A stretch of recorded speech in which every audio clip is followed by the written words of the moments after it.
So today we are going to start the surface area volume, third lecture. अब निकालो आपकी NCERT की problems.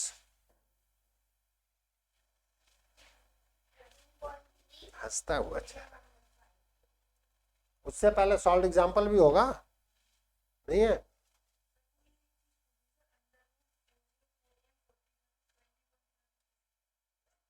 Under root निकालना पूछना है ना, वो मैं अभी अलग से बता दूंगा, सबको ही बता दूंगा, चिंता मत करो, ठीक है? जैसे लास्ट के 4-5 मिनट में अंडर रूट निकालना बता दो। और बोलो। 13.3 एनसीईआरटी 13.3 का क्वेश्चन नंबर 5। मैंने आप लोगों को होमवर्क में क्या दिया था, पहले ये बताएंगे आप मुझे? 13.3 से पहले के सॉल्व एग्जाम्पल। तो सॉल्व एग्जाम्पल में हमारे पास कोई डाउट है? पूछ लो। नहीं किया है? दिया है कि किया है? नहीं किया? ठीक, कहाँ किया? चलो अब ये तुम्हारे साथ में अलग से बैठा करूंगा, तुम्हारा बहुत कुछ कैलकुलेशन मुझे देखना पड़ेगा। Very good. 13.3 में फिफ्थ क्वेश्चन पूछा गया है अरेंज द्वारा। और किसी के द्वारा कोई क्वेश्चन 13.3 किया है? ठीक है, ये भी कर लेना यार। अनुज नहीं किया है ना? क्यों नहीं किया है भाई साहब? हाँ,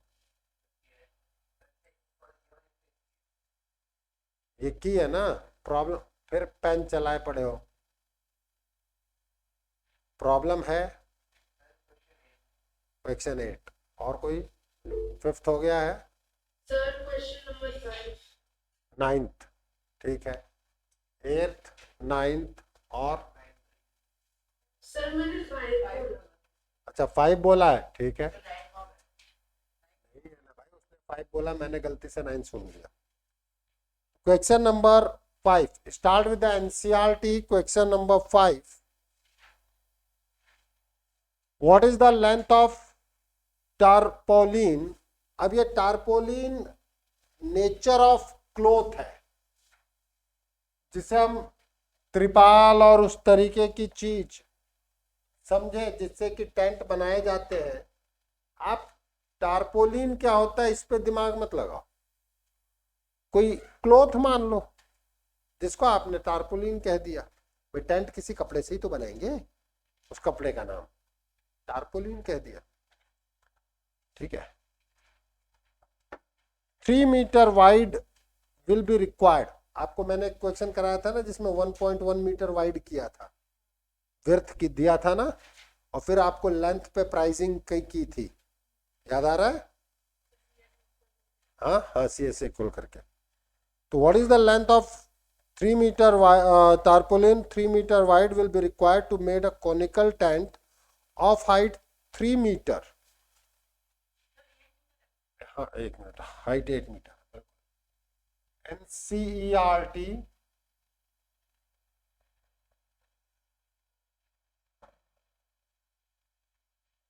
एक्सरसाइज 13.3 फिफ्थ क्वेश्चन।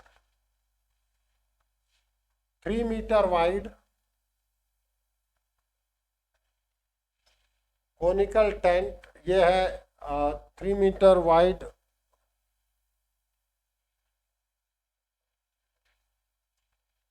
टारपोलिन का मतलब क्लोथ समझना आप। फिर आपसे कहा है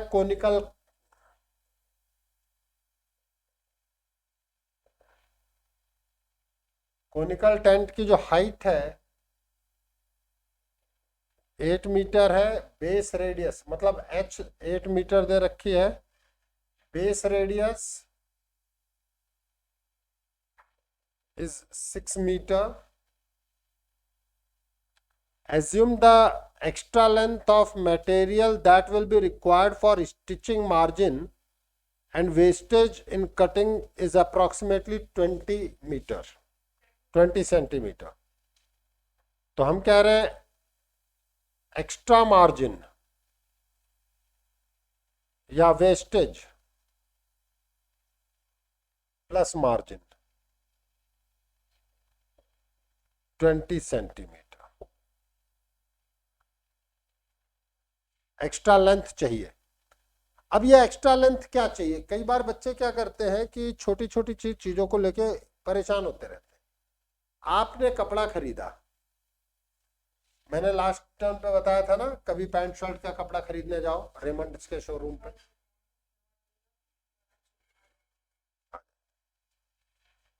तो उसके बाद क्या करते हैं हम कि जब आप इसको अपने साइज में कट करेंगे या स्टिच करेंगे, आप अपने स्टिचिंग को देखें, मैं तो क्लियर कट कह रहा हूं, आप अपने स्टिचिंग को देखें, थोड़ा सा ये मार्जिन आता है, दिख रहा है, that is known as margin.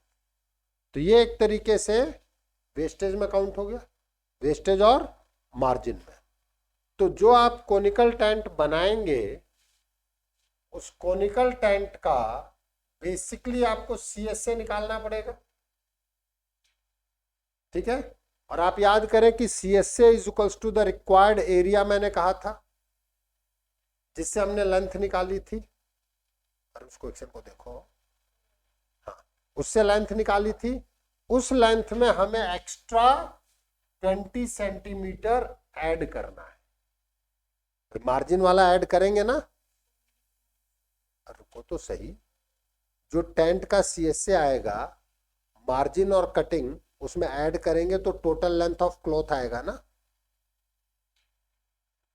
मतलब क्या, सोचो कभी कि दर्जी कपड़ा कैसे बनाता है, तुम्हारा कपड़ा कैसे बना होगा। Length of tarpaulin 3 metre wide,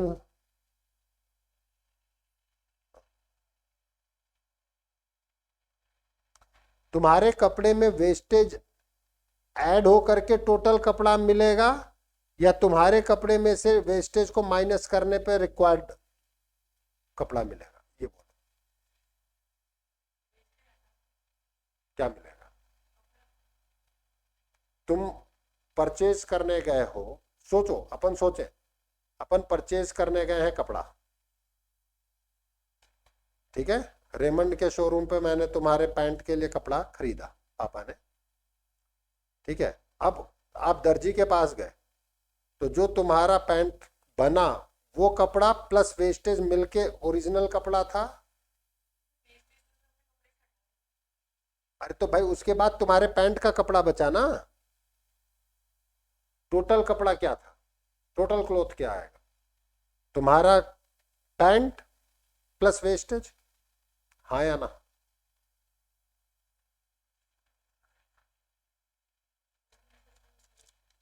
अरे हम और अच्छा समझा देंगे यार, अभी तो चीजें हमारे पास पड़ी हुई हैं, कागज बहुत सारे खाली। ये है तुम्हारा पूरा कपड़ा लिया, हमने काटा पीटा और ये वेस्टेज हटा दी। अब टोटल कपड़ा इन दोनों का सम है, टोटल पेज, या इसमें से इसको माइनस करोगे तो टोटल नेट मिलेगा, बस, ठीक है। तो हमारे पास आएगा CSA, टोटल जो लेंथ है CSA is equals to 3 metre wide into length of tarpaulin.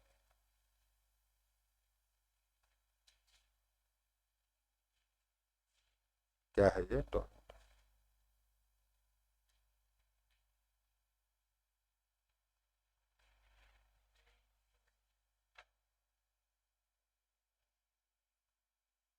Done. Total length will B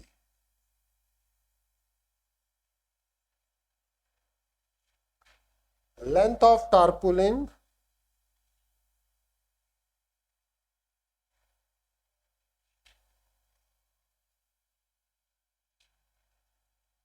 for CSA plus wastage margin. समझ में आई? टोटल लेंथ क्या चाहिए होगी? ये होगी, और ये हमने क्या, length of tarpaulin in CSA, अब आप ये बताएं कि CSA of cone pi R L. अब एल कैसे निकालेंगे हम? L square is equal to H square plus L is equal to under root of,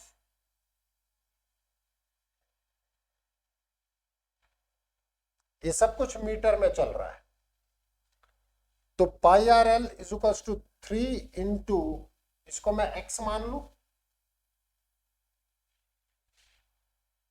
तो 3 इंटू एक्स।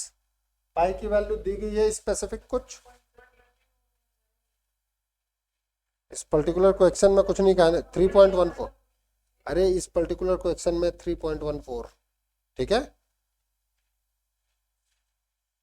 3.14 इंटू आर का मतलब कितना था 6, एल का मतलब 10 इज इक्वल्स टू 3x, तो x कितना आ गया 31.4 इंटू 2 विच इज 62.8 मीटर। और टोटल लेंथ ऑफ टारपोलिन कितना आएगा 62.8 प्लस 0.2 इज 63 मीटर। तो इस क्वेश्चन में बेसिकली आपको एक जनरल चीज भी सिखाई जा रही थी, क्या वेस्टेज और मार्जिन 20 सेंटीमीटर लेंथ की दे रखी है ना बेटा, इसका मतलब 0.2 मीटर। इस क्वेश्चन को समझने में दो चीजों की रिक्वायरमेंट थी, दो चीजों की। एक तो आप ये समझ पाए कि वास्तव में टोटल लेंथ का मतलब क्या है, कि आप कपड़ा जो लेके आते हैं वो कपड़ा जब आप स्टिच कराने जाते हैं तो भाई काटेगा ना, भाई वो आपके पैंट के साइज की कटिंग। कभी किसी टेलर के पास जाओ, गए हो कभी टेलर के पास? पापा लेके गए, बहुत सारे कपड़े के टुकड़े उसके पास पड़े रहते हैं कि नहीं पड़े रहते हैं अलग से, जिसको वो ऐसे ही उठा करके साइड में कर देता है। तो वो वेस्टेज, तब आपको समझ में आएगा वेस्टेज क्या होता है। पैंट में और शर्ट में साइड में कई जगह पे मार्जिन रहता है, जो मैंने आपको यहाँ पे बहुत छोटा सा दिखाया, ठीक है। आप मार्जिन में ये भी काउंट करेंगे हम, देखो पैंट में अपन दिखा सकते हैं इस चीज को, this is known as margin. भाई CSA में ये काउंट नहीं हो रहा ना पैंट के, तो मार्जिन और वेस्टेज प्लस टेंट का CSA ये मिल करके ओरिजिनल बनेगा कपड़ा। बात समझ में आ रही है कि नहीं आ रही? तो आपने क्या किया CSA, अब जो क्वेश्चन मैंने कराया था, मैंने लास्ट टाइम पे ये भी बताया था कि एक्चुअल वे में विर्थ कभी भी आप कपड़ा लेने जाओ, देखो इसीलिए हम कहते हैं कि प्रैक्टिकली हमें जाना चाहिए, ठीक है। जब आप कपड़ा लेने जाते हैं तो वो विर्थ कभी नहीं नापता, वो हमेशा लेंथ नापता है, क्योंकि विर्थ सेम लेकर के चलते हैं, वो लेंथ के आधार पे ही काउंट हो जाता है कि मुझे इतना पैसा चाहिए। डन। और कोई क्वेरी इस क्वेश्चन में? हाँ अनवी, तेरा भी एक क्वेश्चन था ना? Yes sir. अब बता, कहीं कोई दिक्कत? नहीं सर।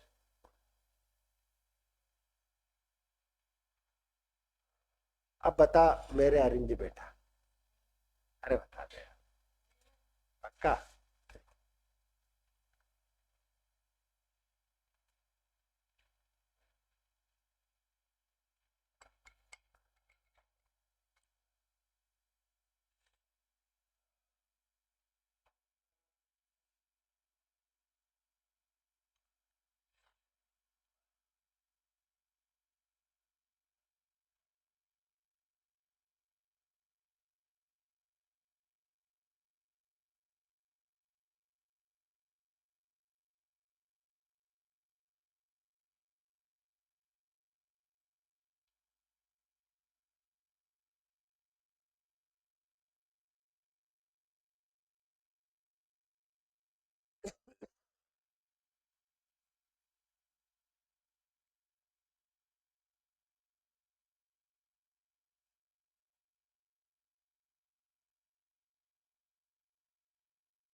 इसके बाद कौन सा क्वेश्चन था?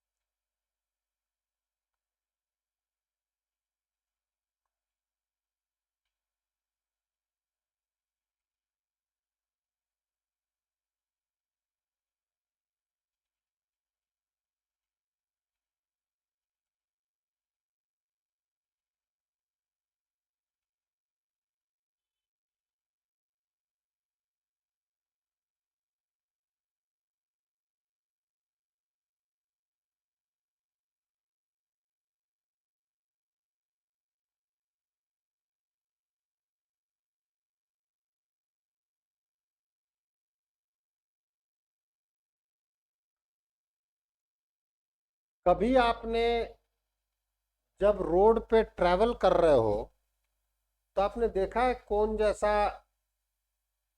पुलिस वाले बैरिकेटिंग लगा के रखते हैं?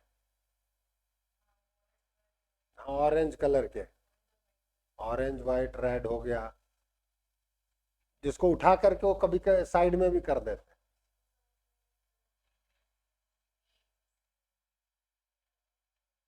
नहीं, अभी समझ में आई कि नहीं आई? रोड पे कभी पापा मम्मी के साथ गए हो, कभी ना कभी ये चीज जरूर दिखी हो। वो बात अलग है कि अपन देखते नहीं है। आजकल मॉल्स में भी जाओ तो ये चीज दिखती है।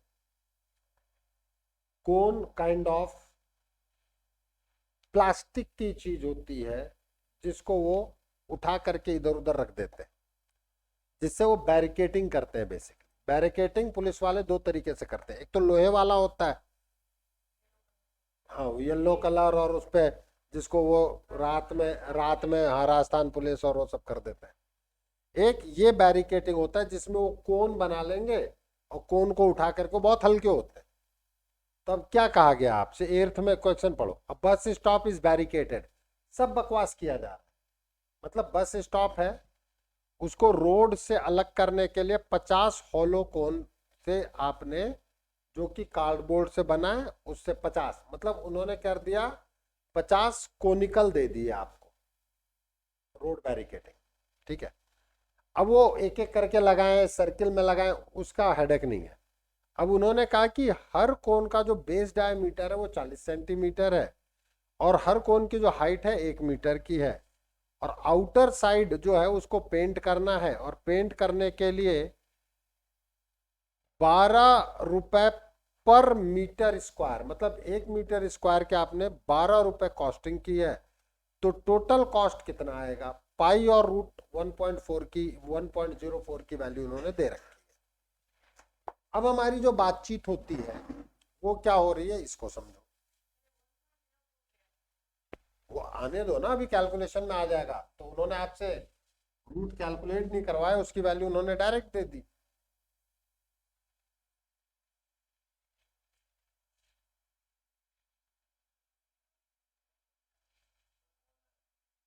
कोई बात नहीं।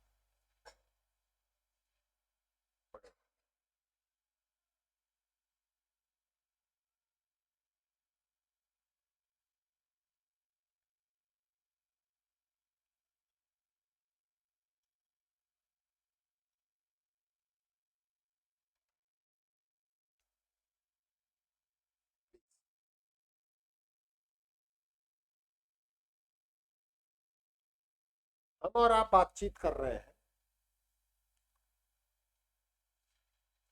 Earth question.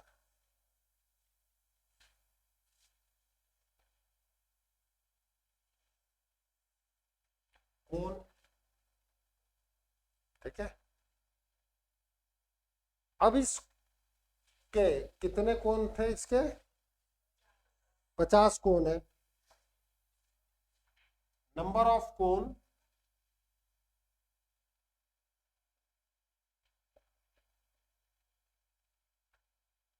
एक कोण का बेस रेडियस कितना दिया है?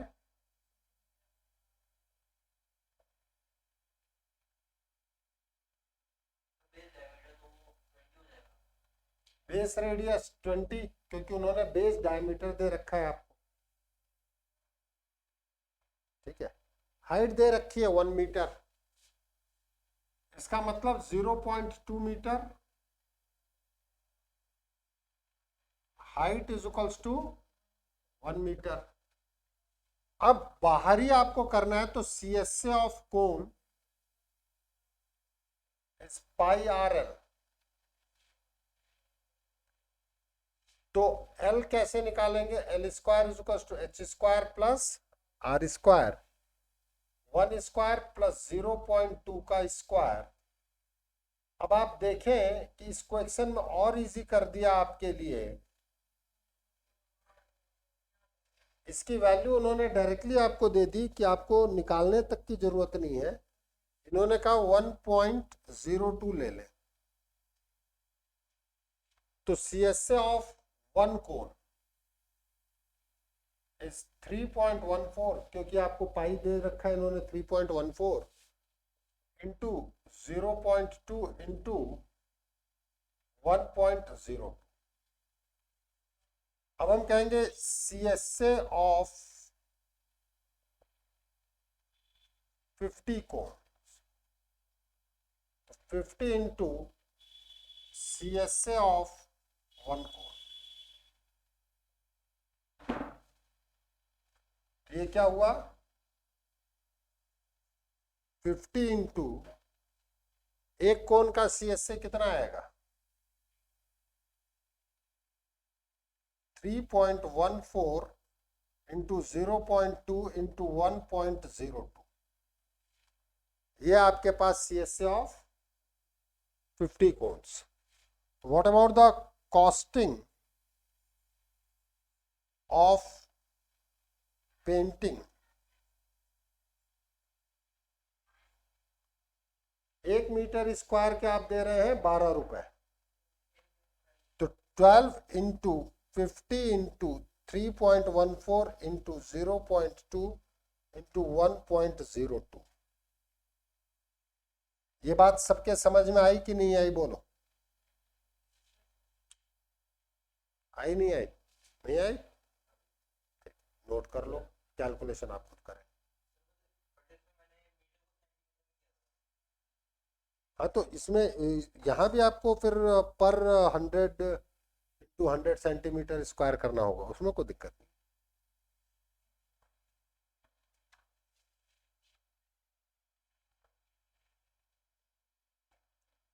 इसके अलावा मैंने क्या दिया था आपको काम?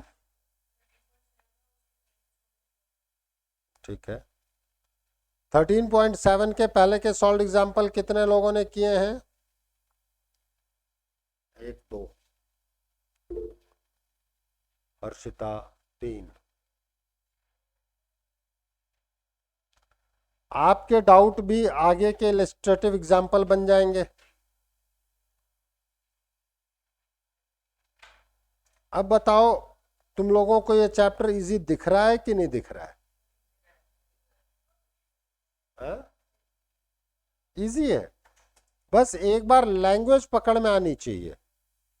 और लैंग्वेज पकड़ने के लिए आपको डेली लाइफ में जो चीजें हैं ना बेटा, उसको एक बार विजुलाइज करना होगा कि भाई पुलिस वाले बैरिकेडिंग। अब इसमें प्रॉब्लम क्या, अपन कहाँ अटकते हैं? अरे यार वर्ड्स में, कि अरे यार ये क्या दे दिया। ठीक है, इस बहाने बैरिकेडिंग और ये सब भी तो अपन सीख ले रहे हैं।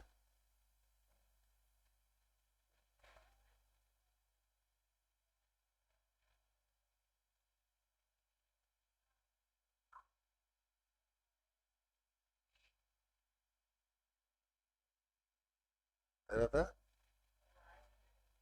ठीक, अब मत निकालना।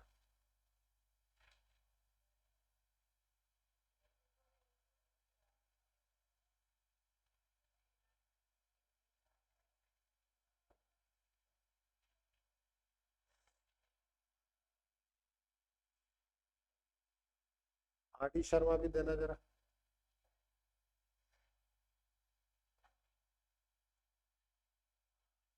अरे मौलिक, तेरी तबीयत कैसी है ये तो बता दे यार। बढ़िया है सर। कहाँ आज जा रहा है ना? कहाँ से ला जा रहा हूँ, अभी बस जा ही रहते हैं, बस ऑल्टर करवा के जा ही रहे हैं।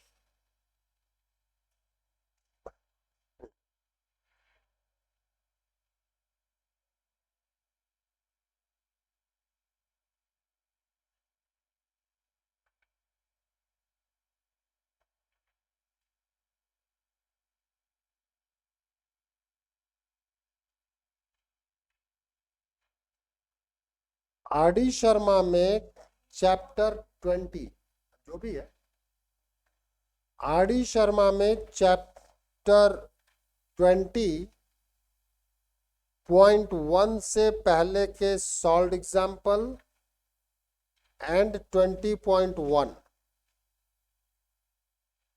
ये नेक्स्ट टर्न का होमवर्क है।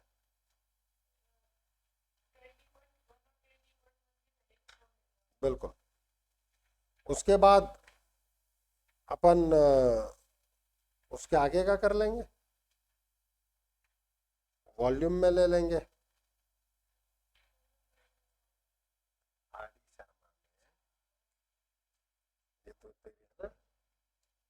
20.1 से पहले का सॉल्व्ड एग्जाम्पल और 20.1 मतलब कर्व्ड सरफेस एरिया वाली चीज, ठीक है। जहां भी आर डी शर्मा में कर्व्ड सरफेस एरिया की चीज 20.2 हो जाए तो ठीक है, पहले 1 तो कर लो, इतना टाइम तो लो।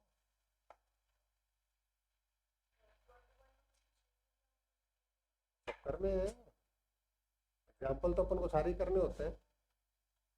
13.7 से पहले के सॉल्व्ड एग्जाम्पल में जिन्होंने किया है उनको कोई डाउट हो तो पहले वो पूछो।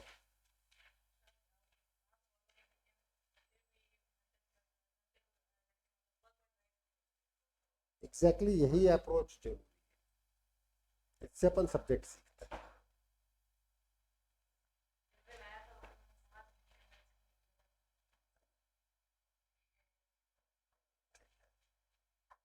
हाँ हर्षिता आपने किया है ना बेटा? 13.7 से पहले के सॉल्व्ड एग्जाम्पल में डाउट बोलो भाई।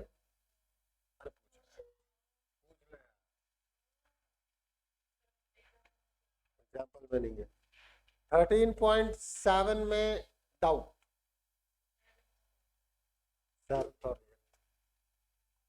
हाँ हर्षिता बेटा क्वेश्चन 7 तो नहीं। बिल्कुल ठीक है।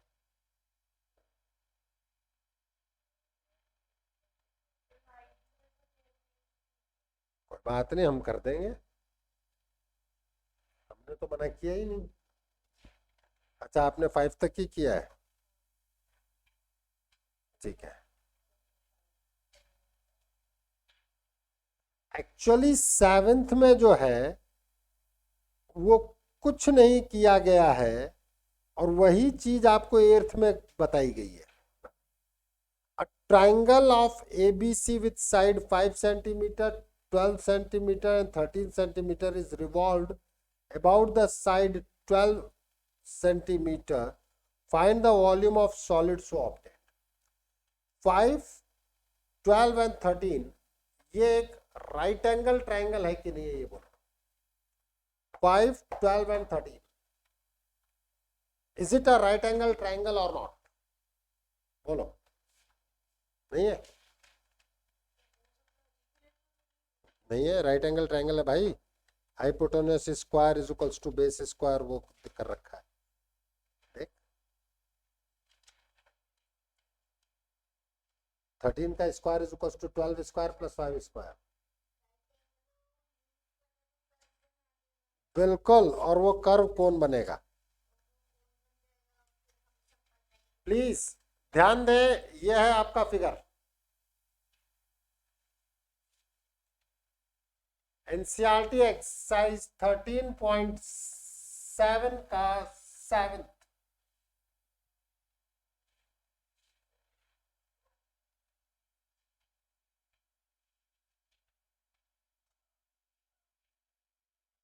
पेज से आप राइट एंगल ट्रायंगल बना लें।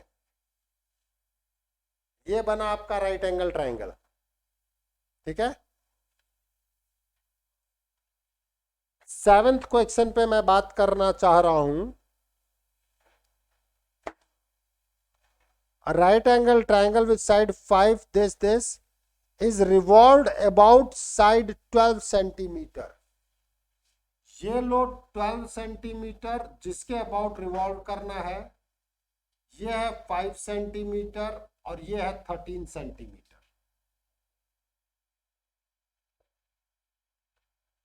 जब आप इस फिगर को रिवॉल्व करोगे, मतलब ये घूमेगा और ये कोण बनाएगा। कैसे, क्या, वही तो बता रहा हूं। कोण उठाओ ना, उठाओ उसको, देखो ये मान लेते हैं कि ये 12 है और ये 5 है।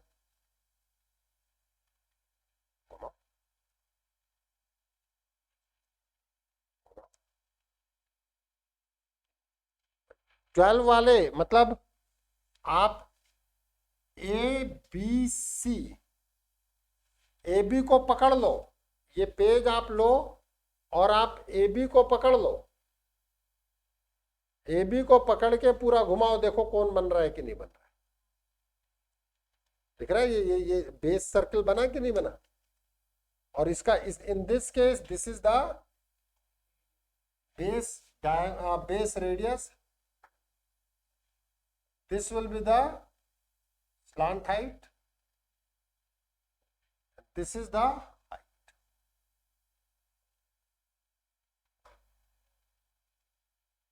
अब बताओ वॉल्यूम आ गया कि नहीं आ गया, देखो ना, दिख रहा है। अगले क्वेश्चन में क्या किया गया है, above revolved about the side इतना, the volume of solid obtained, बिल्कुल। अब रुको, बस वेट करो, ये था आपका 7। अब BC को आपने लिया, ये 5 सेंटीमीटर है, ये तो 13 का 13 रहेगा, बी और ये सी यहाँ आएगा, ये बी यहाँ जाएगा,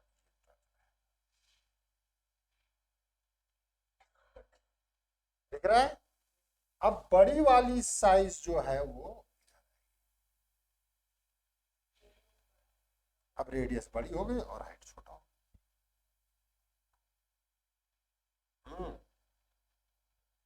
आज मस्ती में है रेंज, दिख रहा है कि नहीं दिख रहा है। Now this is the base radius, this is slant height,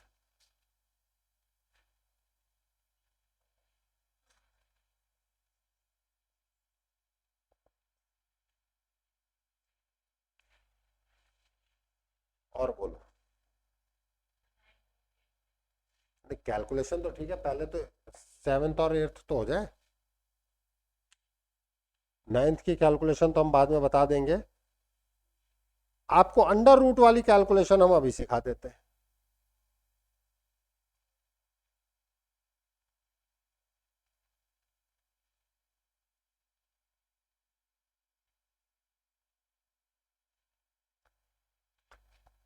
earth वालों को हमने पढ़ाया है, वो मेरे पास वीडियो रिकॉर्डिंग भी होगी जिसमें मैंने उसे बाकायदा अंडर रूट निकालना सिखाया है।